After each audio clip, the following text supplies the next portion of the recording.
인간은 누구나 다 죽습니다. 태어난 인간은 반드시 죽게 되어 있는데 그 마지막을 우리가 어떻게 마칠 것인가 하는 것이 중요한 이야기입니다. 옛말에 끝이 좋으면 다 좋다 그랬습니다. 오늘 우리가 그 인생의 마지막을 순교자로서 마치느냐 아니면 그냥 막연하게 살다가 죽음을 맞이할 것인가, 우리는 이번 순교 비전 트립을 통해서 다시 한번 그러한 것들을 생각하는 시간을 갖게 되었습니다. 살아가는 우리의 삶의 모습들을 보면은 화려한 성공을 전면에 보이면서 살아가는 사람들도 있습니다. 반면에 사람들의 눈에 표가 나지 않지만 새벽을 깨우는 하나님의 밀같이 죽어서 희생함을 통해서 세상의 많은 이들을 살리는 사람들이 있습니다. 오늘 주님이 말씀한 이 하나님의 밀이 바로 순교자입니다. 그런 의미에서 오늘 우리는 내 삶을 어떻게 마무리하며 하나님께 영광 돌릴까 하는 것을 생각하게 됩니다. 주님은 오늘 우리에게 말씀하시기를 인자가 영광을 받을 때가 왔도다. 내가 진실로 너에게 이르노니 하나님의 밀이 땅에 떨어져 죽지 아니하면 하늘 그대로 있고 죽음의 많은 열매를 맺느니라 말씀하였습니다. 이 세상에 천하 만민들이 죄로 말미암아 영원한 멸망에 처해 있는 그 인간의 불행한 운명을 긍휼히 여기신 하나님께서 그 아들 독생자를 이 땅에 보내십니다. 이 땅에 우리를 구원하러 오신 하나님의 아들은 유대 베들레헴 짐승들의 마구간에 초라하게 태어나십니다. 그러나 그분의 탄생과 함께 그분의 고난의 생애, 우리의 죄와 허물을 담당한 예수 그리스도의 그 고난의 생애와 함께 그가 우리의 죄를 짊어지고 영원한 속죄로 죽으신 십자가의 죽음을 통해서 오늘 우리는 이 땅에 있는 모든 죄와 허물, 저주와 재앙과 그 모든 악을 다 도말하고 영원한 속죄를 이루어 하나님 앞에 나아갈 수 있게 되었습니다.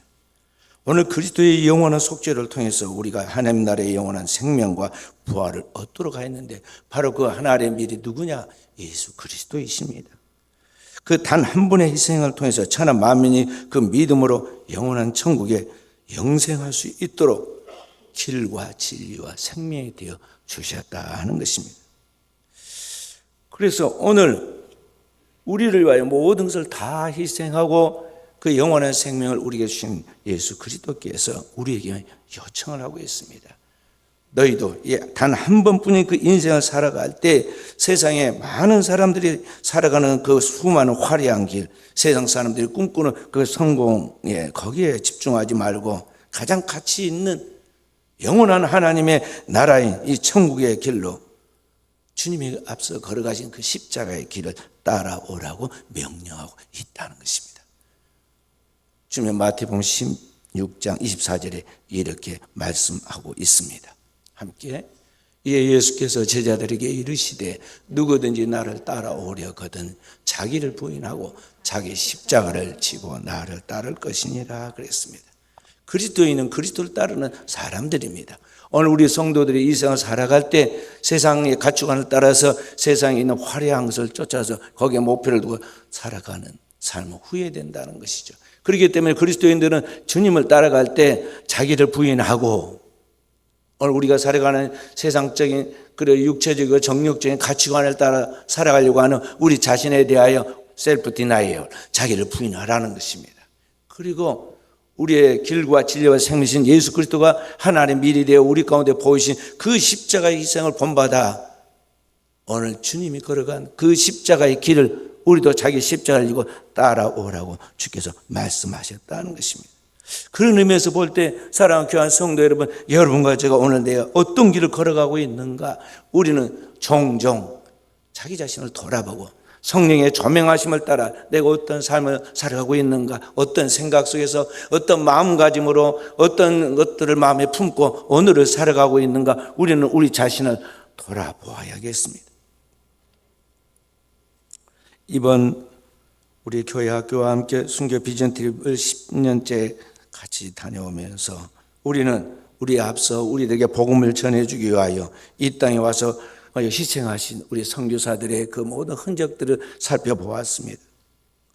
141년 전 이 우리의 나라의 전신이 조선 땅은 500년 종묘 사직이 저물고 국운이 쇠해가고 있었습니다. 바로 그 절망적인 어둠의 땅에, 이 땅에 하나님의 생명의 빛을 가진 선교사들이 들어와서 하나님의 복음을 전합니다. 하나의 밀처럼 자신의 생명과 모든 걸 희생하면서 이 땅에 있는 영혼들에게 하나님의 복음을 전하게 되죠. 그런데 이 땅에 와서 복음을 전한 그분들의 그 작은 희생, 그 초창기의 그 희생이 엄청난 역사를 이룹니다. 이 땅에 100년 대계의 그러한 희망의 문을 열고 다음 세대 후손들에게 이 땅의 세계 복음화의 주역들이 되게 만드는 그런 역사를 이루었습니다. 지금 100년이 지난 이 땅에는 세계에서 우리 대한민국이 없으면 선교가 이루어질 수 없는 선교 대국의 큰 역할을 감당하고 있는 것을 볼 수가 있습니다. 개신교의 역사에 오늘 이 땅에 최초에 들어와서 복음을 전했던 선교사들이 우리가 잘 아는 대로 언더우드 아펜젤러 선교사입니다. 지금부터 141년이 1885년 4월 5일에 이 땅에 와서 이제 복음을 전하기 시작합니다. 그런데 놀라운 것은 이 땅에 그들이 와서 복음을 전하기 전에, 선교가 시작되기 전에 먼저 저 중국 만주에서부터 하나님의 복음이 이 땅에 들어올 준비를 하고 있었다는 걸 알 수가 있습니다. 1882년부터 84년까지 존 로스 선교사가 중국에 선교를 하고 있는 가운데 이 조선에 대한 선교의 꿈을 갖게 됩니다. 중국으로 고려 인삼을 팔러 온 서상용 같은 우리 한국인들을 만나면서 이들에 대하여 전도해서 복음을 전하겠다는 꿈을 가지고 그들을 전도합니다. 이 서상용 같은 분들이 이제 물건 팔러 왔는데 그들을 이제 돌봐주면서 그들에게 한글을 가르쳐 달라고 한글 선생으로 초빙을 해서 모시고 한글을 가르쳐 주도록 하고 그러면서 성경을 이제 가르치죠. 그렇게 하고 결국 그들을 세례를 줍니다. 전도해서 세례를 주고 그러한 가운데서 이들을 통해서 한글로 된 성경을 번역하게 되는 것이죠. 조선을 향한 선교의 꿈을 가지고 성경 번역의 소망을 가지고 계속해서 번역한 가운데 누가복음과 요한복음을 번역하게 됩니다. 존 로스 선교사가 이러한 이중적인 사역, 중국 선교와 함께 조선 선교의 꿈을 가지고 준비해가는 과정 속에서 큰 아픔도 겪습니다. 사랑하는 아내와 네 자녀를 잃게 되죠. 그런데 놀라운 것은 이렇게 해서 선교사에 의해서 복음을 받아들인 이 서상류는 고향에 돌아와서 자기 손으로 최초의 한국 교회를 세우게 됩니다. 그 교회가 황해도 장영군 소래마을에 세워진 소래교회입니다. 한문으로 하면 송천인데 그 발음 나는 대로 소래교회라고 그렇게 그 동네에서 부른 것입니다. 그리고 또 놀라운 것은 뭐냐면 그 북쪽에서뿐만 아니라 우리 조선의 남쪽에서도 하나님께서 역사를 준비하였습니다. 일본에 공부하러 갔던 곡성 옥화 출신의 여기서 가까운 곳이죠. 한학제였던 이수정이 거기에서 복음을 받아들이게 됩니다. 자기가 공부하고 있는 그 대학의 교수님 집에 놀러 갔는데 그 집에서 족자에 걸려있는 글을 보고 자기가 한문을 알고 한학을 공부했지만 한 번도 본 내용이 없는 그런 내용을 보고는 신기했습니다. 무슨 내용이 기록되어 있었느냐면 팔복에 대해서 한문으로 기록되어 있었어요. 그래서 이게 무슨 말이냐고 물어보니까 그분이 예수 믿는 일본 사람이었기 때문에 그분이 이제 복음을 전하고 전도를 하게 됩니다. 그렇게 해서 이 이수정에 의해서 복음이 이제 준비되기 시작하는데 그를 통해서 이제 최초의 한글 마가복음이 번역되게 됩니다. 1885년도 일본 요코하마에서 미국 성서 총무인 루미스 선교사에 의해서 도움을 받아가지고 이 마가복음을 1000권을 인쇄해가지고 들어오죠. 그러니까 1885년 4월 5일 날 최초에 우리 한국 선교사에 있던 아펜젤러 부부와 언더우드 선교사가 들어올 때 가지고 들어온 성경이 바로 이 이수정이 번역한 한글 성경이 마가복음을 들고 들어오게 됩니다. 그러니까 미국 선교사들이 우리 한국에 들어와서 선교에 나갈 때 들어오기 전부터 계속해서 이 한국의 이 선교를 위해서는 성경이 절대적으로 필요하다는 걸 알고 성경 번역에 엄청난 노력을 다했다는 걸 볼 수가 있습니다. 그리고 들어와서도 계속적인 성경 번역에 힘을 씁니다. 미국 감리교 선교부의 보고에 의하면 1891년도 연례 보고서에 보면 이렇게 기록되어 있습니다. 가능한 빨리 성경을 한글로 번역해 달라며 간절히 울부짖듯 요청합니다. 그렇게 기록되어 있습니다. 우리 장로교 선교사였던 이 언더우드 선교사도 평생을 성경 번역위원장으로 한국에서 활동을 합니다. 복음을 전하고 여러 가지 활동을 하면서 또 밤에는 성경 번역에 몰두를 하다 보니까 너무나 건강을 돌보지 못해서 언더우드 선교사는 57세에 하나님의 부름을 받게 됐죠. 그의 손자였던 원요한 박사가 호남신학대학교에서 강의하였는데 제가 그분에게 직접 또 공부도 배웠고 또 그분의 마지막 하나님 앞에 갈 때 편지도 제가 직접 받았는데요. 그러한 선교적인 희생들이 있었던 걸 볼 수가 있습니다. 근데 교육의 아버지라 불린 아펜젤러 선교사는 이 성경 번역을 위해서 목포에서 열린 성경 번역자 회의에 참석하러 가다가 배가 침몰하게 됩니다. 군산과 서천 앞바다에서 거기에서 배가 충돌해서 거기에 44세 젊은 나이로 순직하게 됩니다. 이 땅에 와서 복음을 전하던 많은 선교사들이 그들의 전 생애를 다 투자하고 가정을 희생하고 목숨을 바치고 엄청난 희생을 통해서 오늘날 이 땅이 하나님의 복음으로 살게 되었다는 걸 우리가 알 수가 있습니다. 우리가 이번에 둘러보았지만 거기에 선교사 묘지에 그 선교사들의 그 이름들이 기록되어 있습니다. 게일 선교사는 아내와 그 아들을 잃었고 복음을 전하다가 피터제 선교사는 아내를 잃었고 레이놀즈 선교사는 첫 아들을 양화진에 묻게 됩니다. 그들의 희생과 헌신을 통해서 하나님의 말씀이 한글로 이 땅에 옮겨지게 되고 오늘 여러분과 제가 자연스럽게 이 성경을 펴고 읽을 수 있고 그 말씀을 묵상하고 그 말씀을 살아갈 수 있게 되었다는 것입니다. 우리가 이제 우리 한국이 초창기의 복음 전파의 그런 역사를 보면 너무나 놀라운 하나님의 섭리, 특히 우리 한국에만 있는 특별한 은총들이 있는 걸 볼 수가 있습니다. 그 뭐냐면 이란 파란 눈의 선교사들이 들어와서 복음을 전하기 전에 이 땅에 세 가지가 있었습니다. 첫째는 한글로 번역되어 있는 성경이 있었고 또 이 땅에 최초의 한국인들로 세운 교회가 있었고 그리고 세례받은 기독교인이 이 땅에 선교사들이 들어오기 전에 먼저 있었다는 사실에 여기 세계 각국에서 온 당대에 와서 활동하고 있던 선교사가 6개 국가에서 미국을 비롯한 6개 국가에서 와서 선교를 했는데 오니까 이미 기독교인들이 있다라는 것이죠.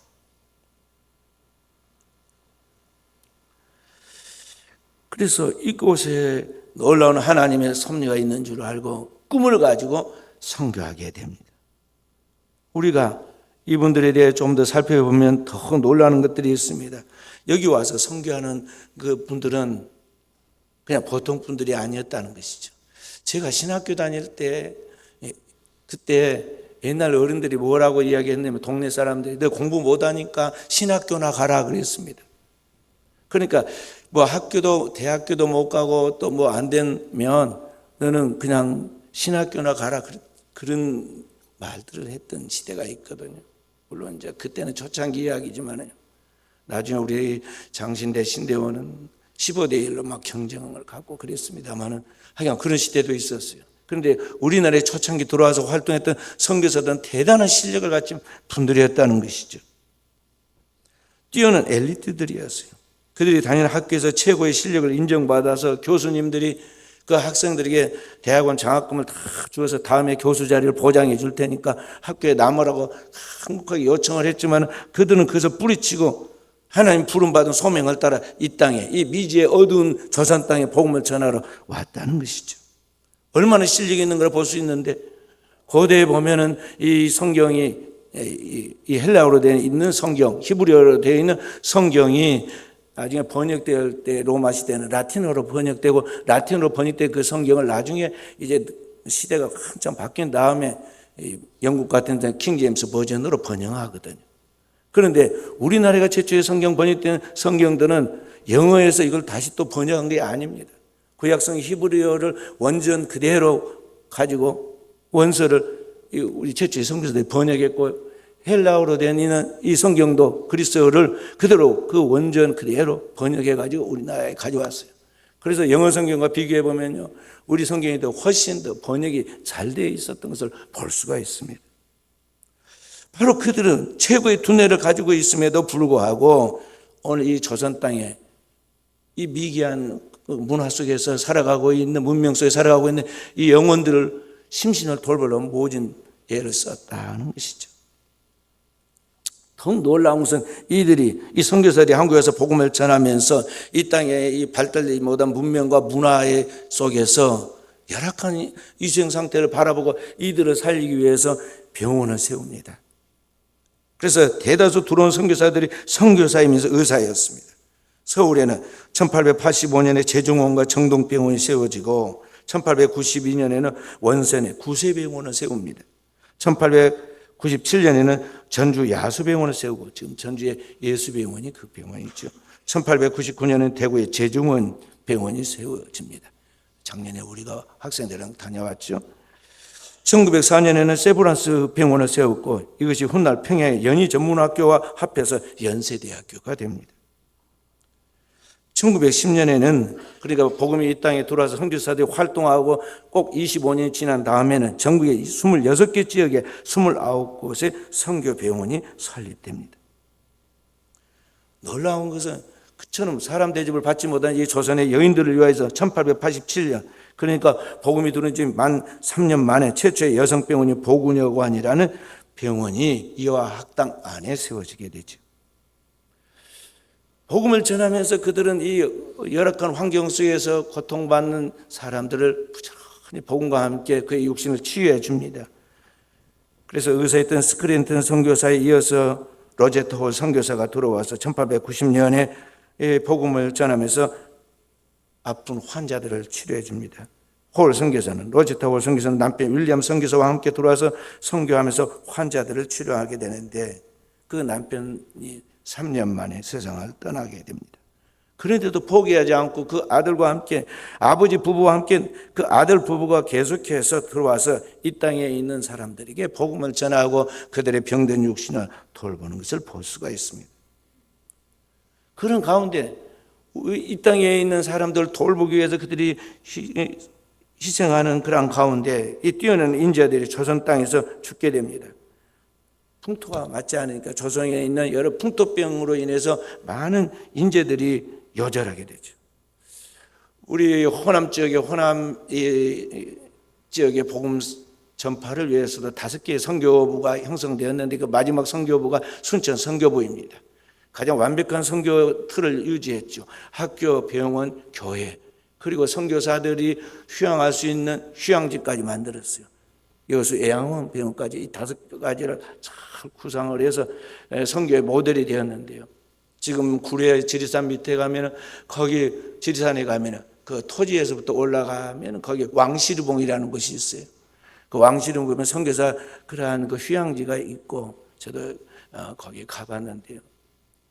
그렇게 해서 이 한 여름의 무더위에 풍토병을 이기면서 나가는 것을 볼 수가 있습니다.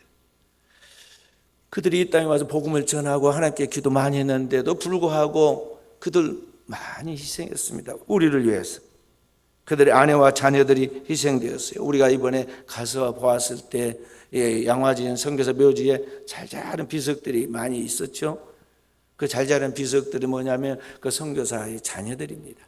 작년에 우리가 대구 갔을 때도 대구 동산병원 옆에 그 선교사 묘지들이 있는데 거기도 작은 비석들이 있는데 그게 바로 어린아이들의 묘지죠.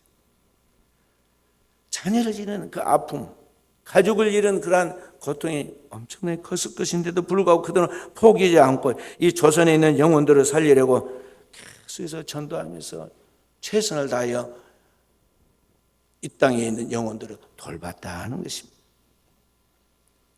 이번에 가서 둘러보는 그 선교 기념관 내용에 이라는 글도 써 있었습니다. 서우드 홀 선교사의 글인데요. Oh, I pray that I may be peaceful and not mind about the success. 써져 있었어요. 그래서 여러분들도 봤을 거예요. 오 주여 기도하오니 저로 충성되게 하시고 성공을 염두에 두지 않게 하소서. 사람이라 선교사로 활동하면서 선교의 큰 꿈을 이루고 사람들 가운데 인정받고 또 어디 선교 보고 내기도 좋게 하고 싶겠지만은 거기에 너무 신경 쓰고 거기에 몰두하지 않고 정말 작은 일에 신실하고 충성되게 해달라고 하나님 앞에 기도했다는 것이죠. 바로 그러한 선교사들의 그 피밭 위에 그 선교사들의 희생 위에 오늘 이 땅에 복음이 전파되었고 이 땅에 복음의 그러한 은혜를 입은 사람들이 다음 세대의 영혼들에게 하나님의 복음을 전했던 것을 볼 수가 있습니다. 우리 한국교회 초대 목회자들의 순교 마인드, 이 그러한 복음 전파가 바로 이러한 순교 마인드로 사역을 했다는 것이죠. 그래서 우리가 잘 아는 대로 일제 강점기 시대에 일본의 신사 참배를 거부하는 우리 많은 크리스찬들이 있었고 그중에 대표적인 분이 우리가 잘 아는 일사가구의 주기철 목사님이죠. 거기도 우리가 몇 년 전에 다녀왔잖아요. 또 공산주의 정권 치하에서 자신의 두 아들을 중에 원수를 양자로 삼아서 키웠던 우리가 잘 아는 가까운 여수에 있는 손양원 목사님 또 계시죠. 그 수많은 흔적들을 우리가 지난 10년 동안 돌아봤지만 아직 이 땅에 많은 그러한 순교의 그 흔적들이 많이 있어요. 그러니까 성지순례를 외국으로도 물론 가기도 하지만 국내에서도 이런 돌아볼 때가 엄청 많이 있다는 걸 우리가 알 수가 있습니다. 그러니까 오늘의 우리가 하나님을 믿는 거룩한 신앙으로 거듭나서 새로운 삶을 살아갈 수 있게 된 것은 그냥 된 것이 아니다 하는 것이죠. 오늘 우리의 신앙은 이런 믿음의 선진들의 희생과 그의 헌신 때문에 주어진 결과라는 것을 우리가 알 수가 있습니다. 초대교회 시대에 최고의 신학자이고 삼일체론을 정립했던 교부 터툴리안이 있습니다. 터툴리안, 이번에 우리가 선교 용인 기념관에 올라갈 때 좌측에 바에다 그 터툴리안 쓴 글이 써 있었어요. 뭐라고 써 있었느냐면 교회는 순교의 피밭 위에 세워진다. 그런 내용이었어요. 지금 나와 있는 글이죠. 교회는 순교의 피밭 위에 세워진다. 그래서 그리스도, 우리의 교회의 머리신 그리스도가 우리를 위해 하나님 미리 되어서 이 땅에서 희생하신 것 같이 오늘 그리스도의 몸인 교회는 그리스도의 그 머리를 따라서 그리스도처럼 순교의 그 길을 걸어감을 통해서 이 땅에 하나님의 나라가 이루어지고 하나님의 영광이 나타난다는 것이죠. 그렇게 해서 하나님 나라가 주어진 그것을 주님이 말씀하신 인자가 영광 얻을 때가 왔도다 하고 표현한 것입니다. 그래서 오늘을 사는 우리 사는 성도 여러분, 여러분과 제가 신앙생활을 할 때 그냥 맹목적으로 살아서는 안 되겠습니다. 우리가 그런 순교자들의 신앙을 본받아 우리의 삶으로 순교적인 비전을 가지고 삶의 응답을 가진 하나님의 백성으로 살아가도록 해야겠습니다. 지난 주간에는 두 가지를 했는데 하나는 우리 비전들 다녀왔고 그 앞에는 주간 앞에 총회 우리 선교위원회 임원회를 우리 교회에서 가졌습니다. 제가 총회 선교위원장이었기 때문에 거기에 저희 총회 직원들과 함께 임원 5명이 모여서 올 5월 달에 우리 광주에서 가질 5.18 광주 민주운동 기념사업을 준비하기 위해서 같이 모임을 가졌습니다. 그래서 그 가질 포럼과 행사 준비에 대한 초안을 만들고 통과했는데 누구를 기념하는 거냐면 우리 5.18 때 희생하였던 전도사님, 문용동 전도사님이라는 그 전도사님을 지금 기념하는 겁니다. 이 문용동 전도사님은 군대 막 전역하고 복학했는데 그때 광주 1980년 5월 18일 광주 5.18 사건이 벌어지게 됐죠. 그때 시민들이 도청을 본부로 삼고 있었는데 그 도청 지하에가 많은 폭발물을 화순 그 탄광촌에 가져온 폭발물들이 저장되어 있었어요. 이 군인이라 이 총기의 무서움과 이 폭발물의 무서움을 알기 때문에 문용동 전도사님이 거기 갔다가 큰일 났다. 경군이 진입에 들어오면 분명히 이들이 이 폭발물을 폭발을 시킬 것이고 그러면 수많은 사람이 죽게 될 것인데 이건 아니다 싶어가지고 이 전도사님이 들어와서 뭘 했냐면 뇌관을 총으로 탁 때리면 불이 붙는 뇌관을 제거하게 되죠. 친구들이 위험하다고 곧 계엄군이 진압해서 도청에 진입해 들어오면 너 죽게 된다. 그냥 나오라고 친구들이 계속 불렀지만 이 친구가 만약 내가 나가게 되면 많은 사람이 죽게 되니까 내가 여기에 남아서 이것을 처리해야 한다고. 내가 군인 출신인데 군인들이 나한테 어떻게 못할 것이라고 이야기하면서 거기 남아서 그 일을 계속했습니다. 결국 계엄군이 진입하고 거기에서 대원을 제거하고 있던 이 문영동 전도사가 거기에서 죽게 되죠. 그래서 총회에서는 그를 기념하기 위해서 이 문영동 전도사 기념 사업에서 올려가지고 총회에서 순직자 처리를 했어요.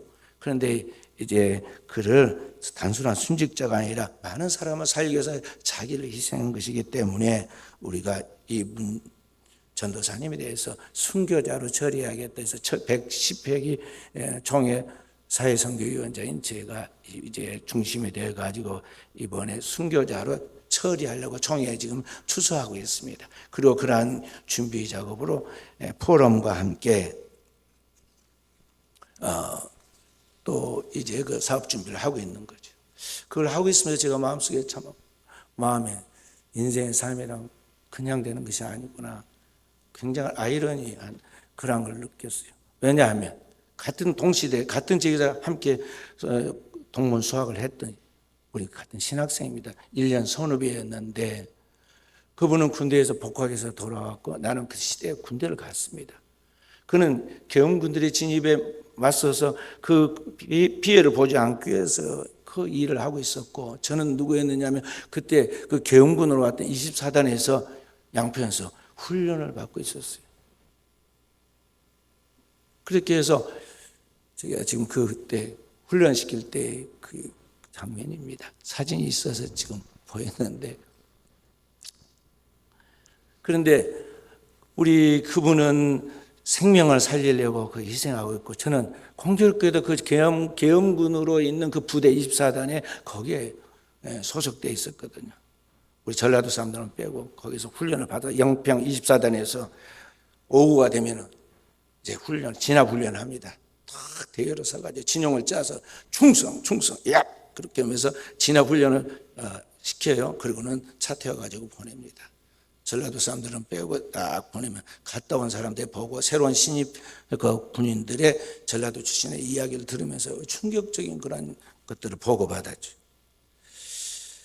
우리 학생들, 어린 학생들은 지금 왜 그런 일이 벌어졌는가 역사 속에 그것도 잘 알기 어렵겠지만 그 시대에 이 5.16 군사 쿠데타와 함께 20년 동안 철권 통치를 이루는 이 우리나라의 군부 사회에서부터 이제 자유를 얻게 되는데 그 자유로 나아가지 아니하고 이 사람들이 이게 많은 희생을 가져다 주는 그런 일로 나아가는 걸 바라보면서 시민들이 들고 일어나요. 먼저 깨어있는 광주 시민들이 일어나서 이 잘못된 것을 지적하니까 그때 이제 충돌이 일어난 거죠.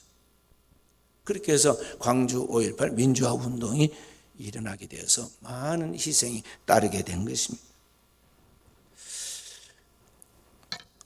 문영동 전도사님 이야기를 하다 말았는데 그 한 사람의 희생을 통해서 사실은 많은 사람들이 이 땅에서 목숨을 잃을 뻔했는데 살아났고 이 땅에 새로운 민주화의 그런 역사가 일어나는 기폭제가 되었다는 것이죠. 그때 사진을 쭉 찍어가지고 미국에다가 보도해서 그 알린 사람이 누구냐면 헌트리라는 분이신데 선교사이신데 그분은 제가 전도사를 일 때 저희 교회 당의장이었어요. 그래서 그런 여러 가지 관계 속에서 오늘날 우리가 이 땅에 존재하게 되는 것을 볼 때 제가 하나님의 통치와 역사가 얼마나 놀랍고 신비하게 갖고 있는가를 우리가 보게 되더라 하는 것이죠. 그래서 오늘 사랑하는 귀한 성도 여러분, 여러분과 제가 세상을 살아갈 때에 한평생을 살아갈 때 역사 속에 화려하게 밖으로 드러난 것만이 성공이 아니다는 것입니다. 오늘 시대를 앞서가면서 그리스도가 하나님의 밀이 된 것 같이 이 땅에 자신을 희생시켜서 하나님의 밀처럼 많은 영혼들을 살리는 그런 일들을 하는 깨어있는 새벽을 가는 사람들이 있다는 것입니다. 그들을 성경은 우리에게 보여주고 역사는 그들을 순교자라고 이야기를 하고 있습니다. 그래서 오늘을 살아가는 우리는 한 번의 생애를 사다가 가는데 내 생애가 오늘 어떻게 살다가 갈 것인가에 대하여 우리 자신에게 물어야겠습니다. 오늘 내가 순교자로 살다가 갈 것인가, 아니면 막연하게 살다가 인생을 끝마칠 것인가 하는 것입니다. 짧지만 내 인생을 목적 있는 삶을 살다가 순교자로 이름을 남길 것인가, 아니면은 우리의 삶은 마치 하루살이 불나방처럼 화려하게 한순간에 꽃을 피웠다가 어느 날 사라지고 마는 그러한 존재로 끝을 맺을 것인가, 하나님께서 우리에게 선택하라고 요구하신다, 그런 말씀입니다. 그래서 오늘 주님은 우리에게 말씀하기를 아무든지 나를 따라오리거든 자기를 부인하고 자기 십자가를 지고 나를 쫓을 것이라고 말씀하고 있습니다. 오늘 귀한 사랑 성도 여러분, 여러분과 제가 하나님의 백성 이 땅에 왔습니다. 이제 하나님 앞에 가게 될 것입니다. 죽음을 우리가 두려워할 필요가 없습니다. 왜냐하면 우리의 온 곳이 있듯이 우리가 이 땅에 살고 있는 이 세상을 떠나면 영원한 세계로 펼쳐지게 될 것인데, 그것은 마치 이 안에서 저 밖으로 문을 열고 나아가듯이 영원한 세계로 나아갈 것이기 때문에 그러합니다. 그 세계가 주님과 함께 영광의 영원한 하나님의 나라가 될 것인가, 아니면 이 땅에서 끝마치는 것으로 끝나지 않고 그 위안의 영원한 심판과 함께 지옥에 떨어지는 파멸을 맞이할 것인가, 그 선택이 오늘 우리에게 달려있다는 것이죠. 그래서 오늘 우리는 이 땅에 살아가는 동안에 확실한 믿음과 철학을 가지고 나의 인생을 살아야 하겠습니다. 땅에 살고 있지만 하늘에 속한 사람답게 하늘의 소망을 가지고 오늘 우리가 목표 있는 삶을 살아가되 우리의 삶이 흐트러지지 아니하도록 껴있는 영성과 그런 신앙의 자세를 갖도록 해야겠습니다. 나갔다 들어오면 금방 온몸이 더러워지고 우리가 씻지 않으면 잠을 잘 수가 없습니다.